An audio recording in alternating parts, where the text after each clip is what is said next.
Vous êtes branchés sur la radio Campus Unikin, la radio du savoir, sur 107.6 MHz, votre radio.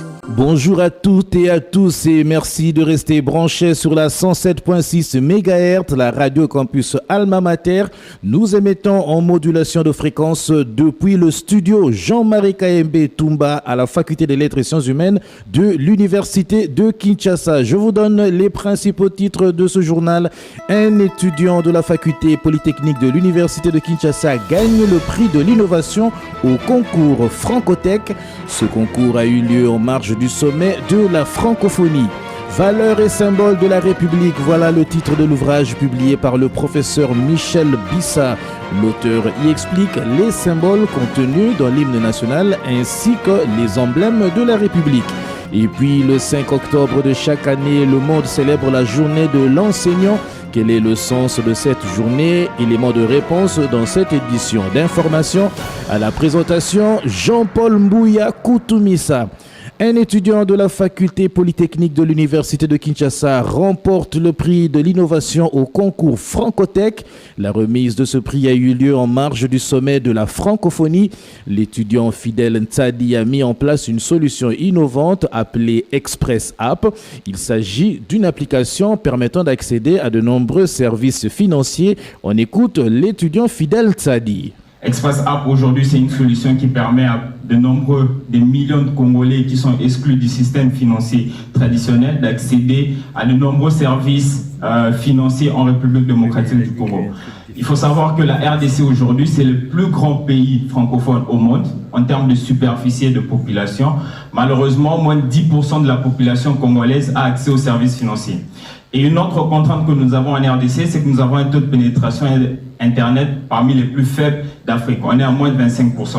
Aujourd'hui, avec notre solution innovante qui est Express App, nous permettons à des milliers de Congolais d'accéder aux services financiers, des paiements des différentes factures, transferts et retraits d'argent, simplement et sans connexion Internet. Donc, Express App, aujourd'hui, est une solution d'accélération de l'inclusion financière en République démocratique du Congo.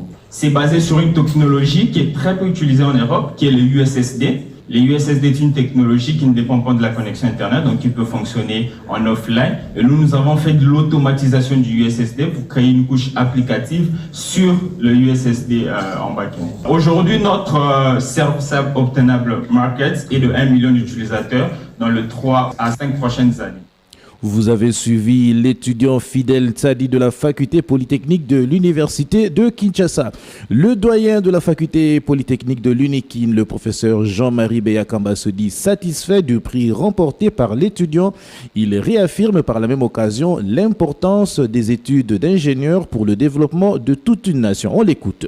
C'est un sentiment de fierté parce que c'est la preuve que nous, les Congolais, on peut trouver des solutions à nos problèmes. Parce que déjà, cette application permet non seulement à quiconque d'accéder à des services de paiement, mais aussi c'est pas nécessaire d'avoir une connexion Internet. Il faut juste avoir son téléphone, qu'il soit un téléphone smartphone ou un téléphone basique. Vous envoyez juste des commandes et vous avez pour le paiement, que ce soit via M-Pesa, Orange Money ou les banques si les banques sont connectées. Donc, c'est la preuve que nous pouvons, nous, Congolais, ingénieurs congolais, être capables de résoudre nos problèmes. Il faut juste nous mettre à l'épreuve, nous demander que nous voulons faire ceci, et nous le ferons parce que nous avons une formation de qualité et puis maintenant qu'il faut juste se spécialiser dans l'un ou l'autre domaine d'application. J'espère qu'avec cette victoire, et d'ailleurs il faut savoir que le départ pour Paris était un peu précipité, c'est la preuve que nous pouvons gagner beaucoup de nos combats, nous pouvons relever beaucoup de nos défis, contrairement à ce que beaucoup de gens pensent. Et puis je rappelle qu'un pays se développe avec ses nationaux, ça se développe pas avec ni les concours, ni la complicité, ni la participation des étrangers qui viennent tout simplement se faire de l'argent pour leur propre pays. C'est à nous de nous occuper de notre pays. Vous avez suivi le doyen de la faculté polytechnique de l'université de Kinshasa, le professeur Jean-Marie Beyakamba. Valeurs et symboles de la République, c'est le titre de l'ouvrage publié par le professeur Michel Bissa de la faculté des sciences sociales, administratives et politiques. L'ouvrage revient sur la signification de l'hymne national et autres symboles de la République. On écoute le professeur Michel Bissa. Dans cet ouvrage, vous y trouvez tout ce qu'il y a comme sémiologie, symboles et valeurs à la fois républicaines, culturelles, éthiques, morales qui fondent la puissance de notre patrie. Dans le cadre de cet ouvrage qui est publié par des chercheurs de l'Observatoire de la gouvernance, l'ouvrage est disponibilisé à $5 américains, $5 seulement. Il a été rédigé dans un style accessible à tous. En commençant par les élèves de l'école maternelle, ils peuvent avoir des dessins animés. Les élèves de primaire et des humanités, les étudiants, les enseignants, chercheurs, seniors et universitaires.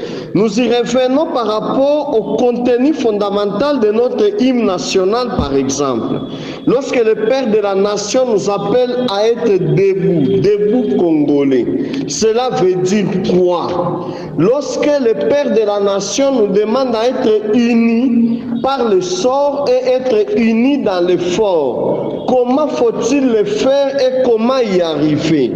Lorsqu'on nous demande d'avoir des fronts dressés, des fronts levés parce que ces fronts étaient longtemps courbés, cela veut dire quoi? Lorsque le Père de la Nation nous appelle peuple ardent, il nous appelle à la fierté et à la citoyenneté, cela veut dire quoi? Mais nous revenons également dans cet ouvrage par rapport au mécanisme du peuplement et de l'assurance de la grandeur de la République, de l'État au Congo. La signification du drapeau, des couleurs, des symboles, des armoiries de la patrie, vous trouvez tout cela dans cet ouvrage sur les valeurs et symboles de la République. Vous avez suivi le professeur Michel Bissa Kiboul, auteur de l'ouvrage Valeurs et symboles de la République. Le 5 octobre de chaque année, c'est la journée mondiale de l'enseignant instituée en 1994 par l'UNESCO. Cette journée a pour objectif de reconnaître l'importance du travail de l'éducateur. La professeure ordinaire Marthe Kaké est vice-doyenne de la faculté de psychologie et sciences de l'éducation en charge de l'enseignement. Elle nous revient sur l'importance de la journée de l'enseignant. On l'écoute. C'était l'honneur qu'on donne pour tout enseignant du Congo ou de l'université ou de l'enseignement primaire et secondaire d'être reconnu comme un agent qui transmet les connaissances. Alors, à ce titre-là, nous pouvons dire que nous sommes considérés pour l'œuvre que nous donnons, former, enseigner, éduquer. C'est vraiment une charge énorme qui nous donne la valeur, si on peut dire, pour que nous soyons considérés en tant qu'agents qui transmettent les connaissances, qui éduquent, qui forment, qui instruisent. C'est vraiment ce que je peux dire. C'est une valeur énorme qu'on donne à l'enseignant du monde ou de la RDC. Actuellement, on peut dire l'enseignant n'est pas vraiment considéré. Selon les conditions de travail, selon les salaires maudits que nous recevons, là, vraiment, ça mérite un accent qu'on peut porter pour voir comment relever cet enseignant. C'est comme si c'était un bénévolat, mais comme c'est une fonction noble, nous pouvons toujours travailler sans tenir compte de tous les aléas ou de toutes les conditions que l'enseignant vit. Vous avez suivi la professeure ordinaire Marthe Kaké, vice-doyenne à l'enseignement de la faculté de psychologie et sciences de l'éducation à l'université de Kinshasa. En sport, championnat africain de boxe à Kinshasa, la compétition est prévue du 14 au 27 octobre dans la capitale congolaise. Une campagne de sensibilisation sur ce championnat est annoncée. On écoute Didier Boudimbo, ministre congolais des Sports et Loisirs. Nous avons un président qui est vraiment sportif et qui a, dans sa vision, veut que nous puissions redorer l'image du sport congolais et que le sport congolais puisse retrouver sa place.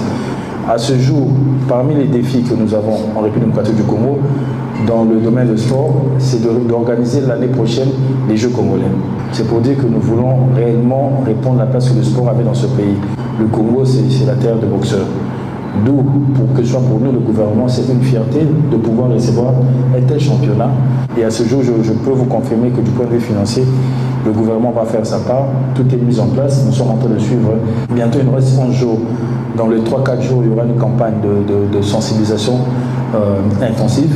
Et derrière cette campagne, on pourra réellement mettre le Congo sur les projecteurs pendant cette période du 14-27 où il y aura ce championnat des siècles. Vous avez suivi le ministre congolais des Sports et Loisirs, Didier Boudimbou. C'est la fin de cette édition d'information. Je vous rappelle les principaux titres. Un étudiant de la faculté polytechnique de l'Unikin gagne le prix de l'innovation au concours Francotech. Ce concours a eu lieu en marge du sommet de la francophonie. Valeurs et symboles de la République, voilà le titre de l'ouvrage publié par le professeur Michel Bissa. L'auteur y explique les symboles contenus dans l'hymne national et les emblèmes de la République. Et puis le 5 octobre de chaque année, le monde célèbre la journée de l'enseignant. Quel est le sens de cette journée? Vous avez eu des éléments de réponse dans cette édition d'information. Ont participé à la réalisation de ce journal Jonathan Tachama, Sylvain Chizungu, Caleb Ovungu Chako, Luxen Kinounou ainsi que Emmanuel Boutela. Restez branchés sur la 107.6 MHz, la radio campus Alma Mater, la radio de l'élite congolaise. Vous êtes branchés sur la radio campus Unikin, la radio du savoir, sur 107.6 MHz, votre radio.